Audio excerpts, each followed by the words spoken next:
But I remember exactly what I was thinking.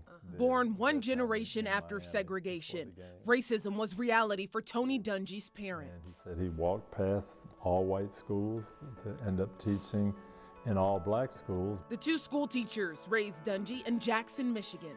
I can remember watching with my dad on a little black and white TV, and George Wallace was the governor of Alabama, and he was stopping these two African-American students from entering the school. He said, "We'll never have Negro students at this school." And I was probably 9, 10, asking my dad, what is this all about? And my dad saying, you know, there's some people who may not like you because of what you look like. We don't do that. We don't treat people like that. We don't respond that way. You do what God would want you to do, and that's be kind and courteous to everybody. Christianity and kindness translated in everything Dungy did, including sports. From college football to playing in the NFL. This is 1978, my second year in the NFL. He retired at 25, then got his first coaching gig as assistant coach for the Pittsburgh Steelers. And at that time, I think there were 11 African-American assistant coaches in the whole league. But race wasn't the only obstacle. It wasn't just lack of African-American coaches, but my style. I was soft-spoken, I was a teacher. As a Christian, I wasn't one of those guys who was going to yell and scream, and that's what a lot of owners wanted at that time or thought they needed.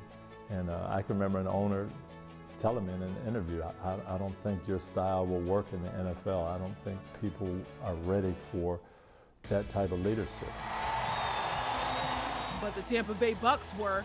In 1996, Dungy became the head coach, the first black head coach for the Bucks. He turned the program around in 6 seasons, but was fired in 2002. That was tough. I was here 6 years. Our family was here. We loved it.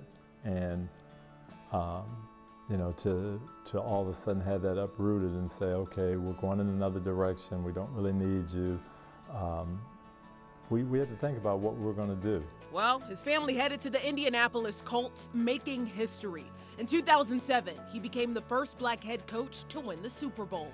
And I remember thinking maybe some young African-American men and women are going to watch this and say, I can do more than just play. Maybe I can coach the team. Maybe I can own the team. Maybe I can be the general manager. Maybe there's no limits to what I can do. And that's a good feeling. A role model, humanitarian, an icon. The Hall of Fame coach goes beyond football, ministering to people in prison, giving back through his foundation with his wife, and more. What do you hope your impact is?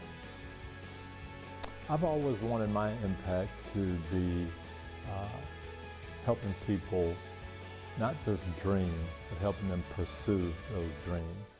Dungy currently works as a sports analyst for NBC while his wife runs their foundation. And together they are parents to 11 children.